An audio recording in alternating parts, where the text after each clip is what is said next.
عالم برزخ کیا ہے؟ لوگ یہاں کیسے رہتے ہیں؟ آج کی ویڈیو میں ہم یہ جانیں گے کہ مرنے کے بعد انسان کی روح کہاں جاتی ہے، قیامت تک وہ کیا کرتی ہے۔ عالم برزخ اور اس کے حقائق جاننے کے لیے ویڈیو کو مکمل دیکھیے گا۔ بسم اللہ الرحمن الرحیم، دس از سحر کاشف اور آپ دیکھ رہے ہیں ایکسپلور وتھ سحر۔ سامعین کرام، عالم برزخ سے روایات میں یوں بیان ہوتا ہے کہ عالم سے مراد جہان ہے اور ہمارے 4 جہان ہیں: عالم ارواح، عالم دنیا، عالم برزخ اور عالم آخرت۔ ہر ایک انسان کو ان تمام سے گزرنا ہوگا۔ ان میں سے ہر ایک جگہ پر قیام کی مدت الگ الگ ہوتی ہے۔ ناظرین کرام، برزخ کے لفظی معنی آڑ یا پردہ کے ہیں۔ انسان کی موت سے لے کر قیامت میں اٹھنے تک کا وقت برزخ کہلاتا ہے، یعنی یہ وہ مقام ہے جہاں موت کے بعد قیامت تک روحیں رہتی ہیں۔ اللہ پاک سورہ مومنون میں فرماتے ہیں، اور ان کے آگے ایک آڑ ہے اس دن تک جس میں یہ اٹھائے جائیں گے۔ ناظرین، عالم برزخ میں پہنچنے کے بعد انسان کا آخرت کی طرف سفر شروع ہو جاتا ہے۔ حضور نبی کریم صلی اللہ علیہ وآلہ وسلم نے اس بارے میں فرمایا، بے شک آخرت کی سب سے پہلی منزل قبر ہے، اور اگر قبر والے نے اس سے نجات حاصل کر لی تو بعد کا معاملہ بھی آسان ہوگا، اور اگر اس سے نجات نہ پا سکا تو اس کے بعد کا معاملہ زیادہ سخت ہے۔ نبی کریم صلی اللہ علیہ وآلہ وسلم عذاب جہنم اور عذاب قبر دونوں سے پناہ مانگا کرتے تھے، اور جس دن سورج کو گرہن لگا اور اسی دن نبی کریم صلی اللہ علیہ وآلہ وسلم کے صاحبزادے حضرت ابراہیم کا انتقال بھی ہوا، تو اس دن گرہن کے بعد کی نماز یعنی نماز کسوف پڑھانے کے بعد آپ صلی اللہ علیہ وآلہ وسلم نے صحابہ کرام کو عذاب قبر سے نجات کی دعا سکھائی۔ نیز آپ صلی اللہ علیہ وآلہ وسلم نے واضح طور پر فرما دیا کہ عذاب جہنم اور عذاب قبر دونوں الگ الگ حقیقتیں ہیں، بلکہ حضور نبی کریم صلی اللہ علیہ وآلہ وسلم نے فرمایا کہ جب انسان کا انتقال ہو جاتا ہے تو اس پر صبح اور شام اس کا ٹھکانہ پیش کیا جاتا ہے۔ اگر وہ اہل جنت میں سے ہے تو جنت والوں کا مقام، اور اگر جہنم میں سے ہے تو جہنم والوں کا مقام اس کو دکھایا جاتا ہے۔ پھر کہا جاتا ہے کہ یہ تیرا ٹھکانہ ہے، یہاں تک کہ اللہ پاک تجھ کو قیامت کے دن اٹھائے گا۔ سامعین کرام، جب روح عالم برزخ میں پہنچتی ہے تو وہاں 2 مقامات ہیں۔ ایک کا نام علیین ہے، جہاں نیک روحوں کو رکھا جاتا ہے، اور دوسرے مقام کا نام سجین ہے، جہاں بدکار یا کافر روحوں کو رکھا جاتا ہے۔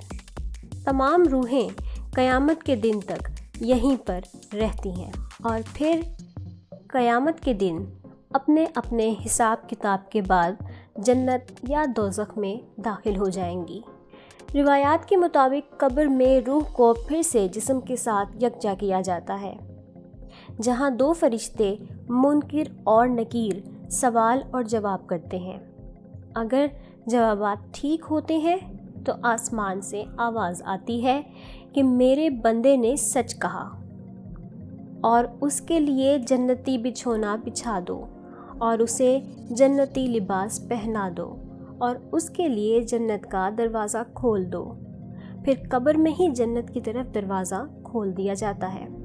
وہاں اسے ہوا کے جھونکے اور خوشبو بھی آتی ہے، اور اس کی قبر کو کشادہ کر دیا جاتا ہے۔ لیکن اگر جوابات صحیح نہ ہوئے تو پھر اس کے لیے قبر میں ہی جہنم کا بچھونا بچھا دیا جاتا ہے۔ جہنم کی گرمی اسے ہر وقت محسوس کروائی جاتی ہے، اور اس کی قبر اتنی تنگ ہو جاتی ہے کہ پسلیاں آپس میں دھس جاتی ہیں۔ اگر تو اعمال کے حساب سے یہ نیک روح ہوگی تو خوبصورت فرشتے اسے علیین میں چھوڑ آتے ہیں، اور اگر اعمال برے ہوں تو نوکیلے دانتوں والے فرشتے روح کو سجین میں ڈال دیتے ہیں۔ سجین میں پہنچتے ہی بری روحوں پر عذاب نازل ہونا شروع ہو جاتا ہے، جبکہ علیین میں موجود روحوں پر کوئی پابندی عائد نہیں ہوتی اور وہ باغ نما جگہ پر موجود ہوتے ہیں۔ علیین میں موجود روحیں ایک دوسرے سے ملتی ہیں، ایک دوسرے کو پہچانتی ہیں، ایک دوسرے سے باتیں کرتی ہیں اور خوش ہوتی ہیں، دنیا کے حالات کو بھی یاد کرتی ہیں اور نئے آنے والی روحوں سے اپنے پیاروں کی خبر بھی لیتی ہیں۔ نیک روحیں علیین میں اپنے رشتہ داروں کا انتظار ایسے ہی کرتی ہیں جیسے کوئی اپنے گھر سے دور رہ کر ان سے ملنے کا انتظار کرتا ہے۔ اس کے علاوہ علیین میں انبیاء کرام، صدیقین، شہداء اور دیگر نیک لوگوں کی روحیں بھی ایک ساتھ ہوں گی۔ جیسے کہ نبی کریم صلی اللہ علیہ وآلہ وسلم نے حضرت فاطمہ رضی اللہ عنہ سے فرمایا تھا کہ میرے وصال کے بعد سب سے پہلے تم ہی مجھ سے ملو گی، اور آپ کے وصال کے ٹھیک تقریباً 4 سے 6 ماہ بعد حضرت فاطمہ الزہرا رضی اللہ عنہ کا بھی انتقال ہو گیا تھا۔ اسی طرح تمام نیک روحیں علیین میں اپنے رشتہ داروں کی منتظر ہوتی ہیں۔ قیامت کے دن پھر تمام روحوں کو عالم برزخ سے نکال کر ان کے جسموں میں منتقل کر کے اٹھایا جائے گا، پھر حساب کے بعد جنت یا دوزخ میں ڈال دیا جائے گا اور پھر وہی مستقل ٹھکانہ ہوگا۔ حضرت عثمان غنی رضی اللہ عنہ فرماتے ہیں کہ اللہ کے رسول صلی اللہ علیہ وآلہ وسلم نے ارشاد فرمایا، میں نے کبھی کوئی منظر قبر کے عذاب سے زیادہ سخت نہیں دیکھا، بلکہ حضرت ابن عباس رضی اللہ تعالیٰ عنہ سے مروی ہے کہ حضور اکرم صلی اللہ علیہ وآلہ وسلم مدینہ یا مکہ کے کسی باغ سے گزرے، اتنے میں 2 انسانوں کی آواز سنی جن کو قبر میں عذاب دیا جا رہا تھا۔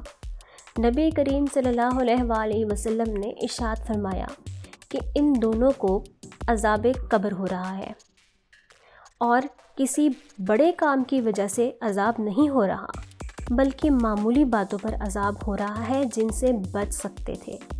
پھر آپ نے ایک تر ٹہنی منگوائی، پھر اس کے 2 ٹکڑے کیے اور پھر ایک ٹکڑا دونوں قبروں پر رکھ دیا۔ صحابہ کرام نے وجہ پوچھی تو فرمایا، شاید ان دونوں لوگوں کا عذاب ان کے سوکھنے تک ہلکا ہو جائے گا۔